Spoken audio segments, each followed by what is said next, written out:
The first thing about inclusion, it occurred to me, actually involves exclusion.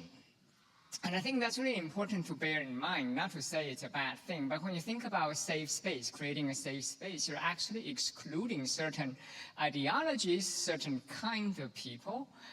Lastly, we come to this movie called CODA, which is acronym for Child of Deaf Adults, CODA. The film here dumps us without warning into a different perspective.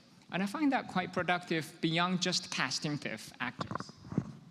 And the original film doesn't provide subtitles either when they use sign language, which I also find a very good move. This is similar to how films that will have Spanish or Mandarin Chinese that would not provide any subtitle, just to normalize rather than exoticize, normalize differences. Listening to the equivalent in other films, I'd noticed how in this one, the camera is squarely focused on the doctor who looks uncomfortable, but to me, he's the butt of the joke, who holds the camera, but he's actually being centrally framed by the film camera.